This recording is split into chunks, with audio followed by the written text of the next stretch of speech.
এবার চাঞ্চল্যকর তথ্য দিলেন তৌহিদ আফ্রিদির নামে সায়েম ভাই। হ্যাঁ প্রিয় দর্শক, সায়েম ভাইয়ের সাথে তৌহিদ আফ্রিদি কি এমন অত্যাচার করেছিলেন? সায়েম ভাই এবার লাইভে এসে কান্না করে তৌহিদ আফ্রিদিকে নিয়ে মুখ খুলেছেন। কি এমন অত্যাচার করেছিলেন তৌহিদ আফ্রিদি সায়েম ভাইয়ের সাথে, সব কিছু ঘটনা তুলে ধরেছেন তিনি তার ফেসবুক লাইভে। আজ থেকে কয়েক বছর আগে তৌহিদ আফ্রিদিকে নিয়ে একটি ভিডিও তৈরি করেছিলেন, যে কারণে তৌহিদ আফ্রিদি সায়েম ভাইকে ডিবির হাতে মারধর করলেন। ডিবি অফিসে নিয়ে তৌহিদ আফ্রিদি সায়েম ভাইকে পুলিশের মাধ্যমে অনেক অত্যাচার করেছেন, যে অত্যাচার দীর্ঘদিন ধরে তিনি বুকে চাপা রেখেছিলেন। আজ সেই অত্যাচারের কথা লাইভে এসে প্রকাশ করেছেন। তো চলুন প্রিয় দর্শক, সায়েম ভাই এবং তৌহিদ আফ্রিদির মধ্যে কি এমন ঘটনা ঘটেছিল যে কারণে ডিবি অফিসে সায়েম ভাই অত্যাচারের সম্মুখীন হয়েছে, এমনকি তৌহিদ আফ্রিদি কতটুকু ভয়ানক এবং কতটুকু খারাপ সব কিছু তুলে ধরেছেন সায়েম ভাই তার ভিডিওতে। তাই প্রিয় দর্শক, ভিডিওটি না টেনে পুরো ভিডিওটি দেখার জন্য অনুরোধ রইল। আপনি এই ভিডিও থেকে বুঝতে পারবেন তৌহিদ আফ্রিদি কতটুকু ভয়ানক এবং কতটুকু নিষ্ঠুর।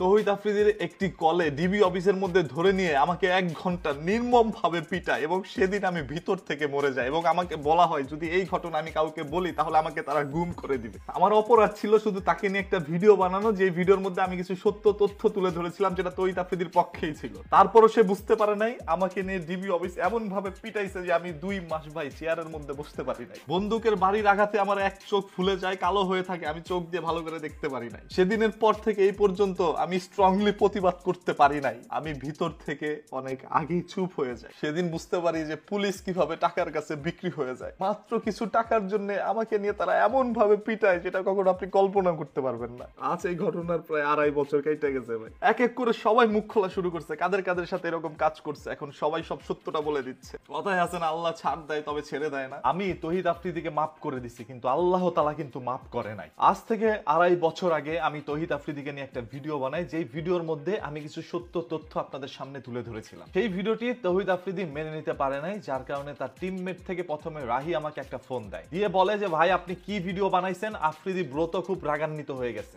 আমি বললাম ভাই আমার যদি কোনো ভুল থাকে আপনি বলেন, আমি তাড়াতাড়ি ভিডিওটা ডিলিট করে দিই। পরে বললো না, ব্রো যতক্ষণ না বলবে ততক্ষণ ওই ভিডিওটা ডিলিট করতে পারবেন না। তো আমিও আশায় আছি যে কখন আফ্রিদি বলবে ভিডিওটা ডিলিট করতে, আমি ডিলিট করে দিব। দুপুরবেলা ফোন দিল তার টিমমেট থেকে জাকারিয়া। সে ফোন দিয়ে বলল যেহেতু আপনি একটা ভিডিও বানায় ফেলছেন, আপনি একটু ডিবি অফিসে আসেন, আপনি ওইখানে এসে একটা মুসলেখা দিয়ে যান যে আর কোনোদিন এই ধরনের ভিডিওগুলো বানাবেন না। তো আমি চিন্তা করলাম যেহেতু পুলিশ ডাকাইছে ডিবি অফিসের মধ্যে, সেহেতু আর কোনো ঝামেলা নাই, পুলিশের সামনে তো আর আমাকে মারধর করতে পারবে না। এই চিন্তা করে আমি ডিবি অফিসে যাই এবং যাওয়ার সময় আমার পরিচিত যত ভাই ব্রাদার ছিল আমি সবাইকে ফোন দিছি, ভাই আমাকে তো ডিবি অফিসে ডাকাইছে, আমি কি করব? সবাই বলল তুমি যাও গিয়ে ওইখানে একটা মুসলেখা দিয়ে আসো। আমি আর কোনো কিছু চিন্তা না করে ডিবি অফিসে যাই। ওইখানে জাকারিয়া আমাকে রিসিভ করে নিয়ে যায় 4 তলায়। একজন পুলিশ অফিসারের রুমের মধ্যে আমাকে ঢুকায়, গিয়ে দেখলাম ওই পুলিশ অফিসার তখনও তৌহিদ আফ্রিদির সাথে ভিডিও কলে কথা বলছিল। আমি যাওয়া মাত্রই সে ক্যামেরাটা ঘুরিয়ে বলল এটা কি সেই মালটা না? পরে তৌহিদ আফ্রিদি বলল হ্যাঁ। আর কোনো দেরি না করে তাড়াহুড়া করেই আমার পিছন দিকে হাতটা নিয়ে হ্যান্ডকাপ পরায়, মাথার মধ্যে একটি কালো টুপি পরিয়ে দেয়। এর পরবর্তীতে জিজ্ঞেস করা হয় কেন তুই ওকে নিয়ে ভিডিওটা বানিয়েছিস? আমি শুধু বিশ্লেষণ করতে নিলাম, সাথে সাথে ভাই আমাকে ধরে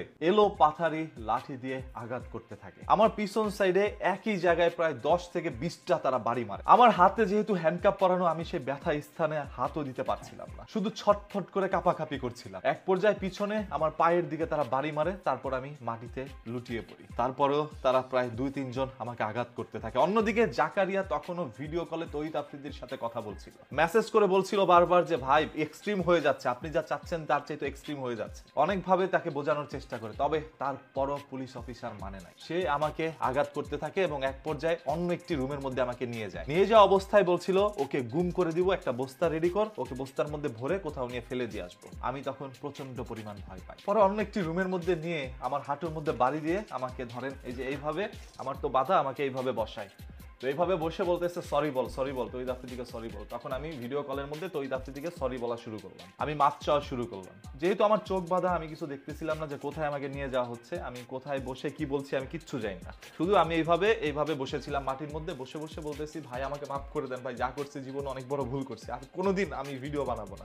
এবং আমাকে একরকম বলা হয় যে আর কোনোদিন আমি যেন কোনো ভিডিও টিডিও না বানাই। তো যে পুলিশ আমার শরীরের মধ্যে আঘাত করছিল, উনার নামও ছিল সায়েম। উনি আমাকে বলতেছে যে 10-20 হাজার টাকা দে, তাহলে তোর মাইটটা কাজটা একটু কম হবে। তো আমি তখন বললাম যে ভাই আমার কাছে তো টাকা পয়সা নাই, আমি কিভাবে টাকা পয়সা দিব, আমি কিছু পরিমাণ টাকা অনলাইন থেকে ইনকাম করি, সেটা দিয়ে কোনোভাবে চলি। তখন বললো যে ফকিন্নির বাচ্চা, এটা বলে আমার মানে পিস্তল দিয়ে মারছে না কি দিয়ে মারছে আমি জানি না, তো আমার চোখের এখানে মারে এবং চোখটা কিছুদিন এরকম কালো হয়ে এরকম বন্ধ হয়ে থাকে। মানে ওই অনুভূতি আমার সাথে যেটা ঘটছে, প্রায় 1 ঘন্টা আমার উপর এরকম নির্মমতা চালানো হয়। এবং এসে আমি যখন কান্না করছিলাম, যে হাতে পায়ে আমার পুরো শরীরের মধ্যে ব্যথা, আমি কান্না করছি, তখন এসে আমাকে মুসলেখা দেওয়াচ্ছে। মানে আমার চোখ থেকে পানি ঝরছে আর আমাকে দিয়ে লিখাচ্ছে, উনারা বলে দিচ্ছে আমি সেটা লিখছি, লিখে তাদের কাছে মুসলেখা দিয়ে আসি। এবং আসার সময় তারা আমাকে দিয়ে একটা ভিডিও ধারণ করে, 4-5 বার শুট নিছে। সেই ভিডিওর মধ্যে বলাইছে যে তৌহিদ আফ্রিদিকে নিয়ে যে ভিডিও বানাইছে এটা ভুল হয়েছে, আর জীবনে এরকম কিছু করবো না। ওই ভিডিওটা হয়তো আফ্রিদির কাছে তারা দিচ্ছে, এবং আমাকে যে পিটাইছে সেই ভিডিওটাও কিন্তু তৌহিদ আফ্রিদির কাছে থাকার সম্ভাবনা আছে। তো শুধু আমি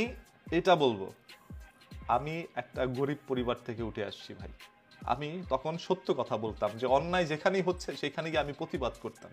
তো আমি চিন্তা করি নাই কোনোদিন যে এই প্রতিবাদ করতে গেলে এই সামান্য একটা ভিডিওর জন্য নিয়ে আমাকে ডিবি অফিসের মধ্যে অন্যায়ভাবে আমাকে এইভাবে পিটাবে। ভাই আপনি একবার জাস্ট এইটা চিন্তা করেন, আমার নামে কোনো অভিযোগ নাই, আমার নামে কোনো মামলা নাই, অনলাইনে অসংখ্য কন্টেন্ট ক্রিয়েটর আছে, তাদের ব্যাড সাইডও আছে। তো আমাকে নিয়ে দেখেন তো কোনোদিন কোনো ব্যাড সাইড আপনারা পাইছেন কিনা, আমার কোনো লিঙ্ক ভাইরাল হয়েছে কিনা আজ পর্যন্ত। আমি সবসময় চিন্তা করছি যে আমার ক্যারিয়ার সবসময় ভালো রাখতে হবে, ভালো কাজ করতে হবে, যাতে করে জনগণ আমাকে ভালো বলে। বাংলাদেশে অনেক কন্টেন্ট ক্রিয়েটর আছে ভাই, সত্য কথা কয়জনকে বলতে দেখছেন? কারণ সত্য কথা তারা বলতে পারে না, বললেই তাদের অবস্থা এরকম ভয়াবহ হয়। আমাকে ডিবি অফিসের মধ্যে যখন নেওয়া হয়েছে, আমি যখন হ্যান্ডকাপটা পিছনে আমার বাধা হয়েছে ডিবি অফিসের, তখন আমি জাস্ট চিন্তা করতেছি যে আমি কি বড় অন্যায় করছি, আমি অনেক বড় ক্রিমিনাল, আমার নামে কোনো জিডি নাই, আমার নামে কোনো মামলা নাই, কোনো অভিযোগ নাই, কে ডাকাইলো, কি কারণে করলো, আর একজন পুলিশ অফিসার সে কিভাবে আমার গায়ের মধ্যে হাত তুলে কোনো অভিযোগ ছাড়া। এবং আমার সামনে একটা খাতা নিয়ে লিখতেছে, মানে 7টা-8টা মামলা লিখে ফেলছে। আমি জামাত শিবির করি, আমি হুজুরদের পক্ষে কথা বলি, আমি এইটা ওইটা জঙ্গি, কত কিছু বলছে তারা।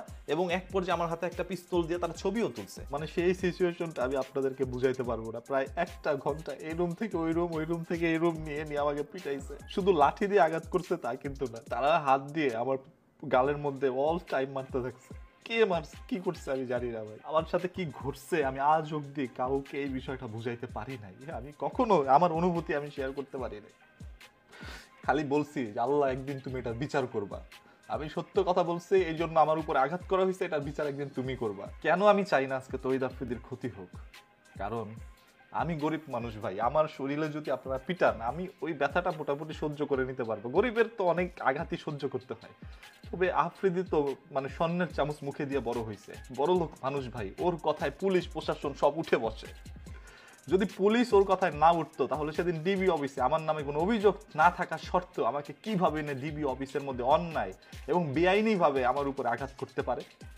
এই মিন্টুর ডিবি অফিসের মধ্যে ভাই, আমার বাড়ি থেকে বেশি দূরে না, এইখানে নিয়ে একজন পুলিশ সদস্য, শুধু একজন নয়, এখানে 4-5 জন পুলিশ সদস্য ছিল, তারা নিয়ে আমার সাথে এই আচরণটা করছে ভাই। পুলিশের প্রতি যে আমার একটা সম্মান ভালোবাসার জায়গা, এইটা ওই দিন নষ্ট হয়ে যায় যেদিন আমি দেখলাম টাকার কাছে বাংলাদেশের পুলিশ বিক্রি হচ্ছে, এবং সেটা আমার চোখের সামনে। আমার নামে জিডি থাকতো, আমার নামে কোনো অভিযোগ থাকতো, আমাকে নিয়ে তারা যা খুশি করতো, এবং আদালত যদি রিমান্ড দিত তারপর আমাকে নিয়ে রিমান্ডের মধ্যে নিতে পারতো।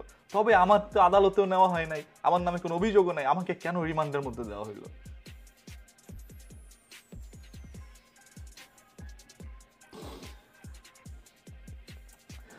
এরপরে প্রায় 1 মাস কেটে যায়। কেটে যাওয়ার পরে তৌহিদ আফ্রিদি আমাকে ফোন দিয়ে বলে, তুই কেন ভিডিও বানাচ্ছিস না? মানুষ ভাববে যে তোকে নিয়ে আমি কিছু করছি, এই জন্য তুই ভিডিও বানাচ্ছিস না, তুই কালকে থেকে ভিডিও বানা। আমি বললাম যে ভাই আমি আর জীবনে কোনোদিন ভিডিও বানাবো না, আমি এই লাইন ছেড়ে দিব ভাই, প্রয়োজন আমি রিক্সা চালায় খাবো। পরে বললো না, তোর ভিডিও বানাইতে হবে। এর পরবর্তীতে এসে আমি ভিডিও বানাইলাম। একদিন তৌহিদ আফ্রিদি আমাকে ফোন দেয়, দিয়ে বলে যে তুই আমার বাসায় আয়, তোর সাথে কথা আছে। তো আমি মানে তার বাসায় গেলাম, যে যাক জীবনে একবার তো মাইর খেয়েছি, গেলে হয়তো আবার মারবে, চিন্তা এই ভাব নিয়ে, মানে মনের মধ্যে এই চিন্তা নিয়ে আমি গেছি।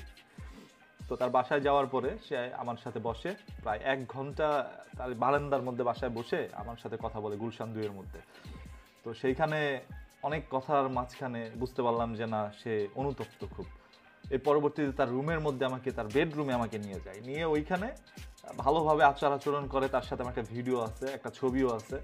তো চিন্তা করলাম যেহেতু ছেলেটা অনুতপ্ত সেহেতু মন থেকে আমি তাকে ক্ষমা করে দিই। হ্যাঁ, আমি তাকে আমার মন থেকে সেদিনই ক্ষমা করে দিছি। এরপরে তহিদ আফ্রিদির সাথে মাঝে মাঝে আমার কথা হইতো। সে আমাকে সবসময় বলতো যে তোমার কোনো বিপদ, তুমি কি কোনো কষ্টে আছো, তোমার কি টাকা পয়সার দরকার, মানে কি প্রবলেম তোমার, তুমি আমাকে বলো, আমি তোমাকে সাহায্য করতে চাই। মানে আমি কোনোদিন তার কাছে সাহায্য চাইনি এবং আল্লাহ তাআলাকে বলছি, আল্লাহ তুমি আমাকে এমন কোনো বিপদ দিও না যাতে করে তহিদ আফ্রিদির কাছে গিয়ে আমার সাহায্য চাইতে হয়। আমি এটা বলবো যে তহিদ আফ্রিদি অনুতপ্ত হয়েছিল এবং পরবর্তীতে তার সাথে যখন আমি মিলে যাই তারপর থেকে সে আমার অনেক উপকার করতে চেয়েছে, কারণ সে আমার সাথে আর কোনোদিন কোনো দুর্ব্যবহার করে নাই, কোনো ক্ষতিও করার চেষ্টা করে নাই, সবসময় উপকার করার চেষ্টা করছিল। তো একজন মানুষের যখন টাকা পয়সা হয় বা ক্ষমতা থাকে সেটার অপব্যবহার যখন করে তখন আল্লাহ তাআলা সহ্য করে না, আর সেটার বিচার একদিন আল্লাহই করে, যেটা আপনারা দেখতে পাচ্ছেন ভাই। এই যে তহিদ আফ্রিদিকে যে গ্রেপ্তার করা হয়েছে বা তার বাবাকে যে গ্রেপ্তার করা হয়েছে, আমি বুকে হাত দিয়ে বলতে পারি এটা শুধুমাত্রই তারা ডিসিপ্লিন দেখাইছে, যে গ্রেপ্তার করতে হবে এই জন্য করছে। এই 2 দিন পরে তহিদ আফ্রিদি আবার ফেরত আসবে, এসে তার আগের জায়গায় বসবে। এখন বিএনপি আসুক, আওয়ামী লীগ আসুক, এনসিপি আসুক বা যে কোনো দল ক্ষমতায় আসুক না কেন, আফ্রিদির ক্ষমতা সেম আগের জায়গায় যাবে। এবং সে যদি পরিবর্তন না হয়ে আসে, সে যদি চায় যে এই সকল কন্টেন্ট ক্রিয়েটরদেরকে আবার ধরে নিয়ে আসবো যারা আমার বিপক্ষে কথা বলছে, সেটা তার দ্বারা সম্ভব এবং আবারও হয়তো আমাদেরকে ধরে নিয়ে যাবে। পরবর্তীতে এই মুখ খোলা সাহসটুকু আর কোনোদিন আমরা নাও পাইতে পারি, এটাই সত্য কথা। কতটুকু ভয়ানকভাবে সায়েম ভাইকে মেরেছেন আপনারা সকলে জানেন। সায়েম ভাই একজন সত্যবাদী ও সৎ লোক। তিনি সবসময় অন্যায়ের বিরুদ্ধে প্রতিবাদ করে তুলে, আর ভিডিওতে তিনি সবসময় সত্য কথা তুলে ধরে। সাদাকে সাদা, কালাকে কালা বলে তিনি সবার মনে জনপ্রিয় রয়েছে। প্রিয় দর্শক, তহিদ আফ্রিদি সায়েম ভাইয়ের উপর অত্যাচার নিয়ে আপনার কি মতামত তা কমেন্ট করে জানিয়ে দেন।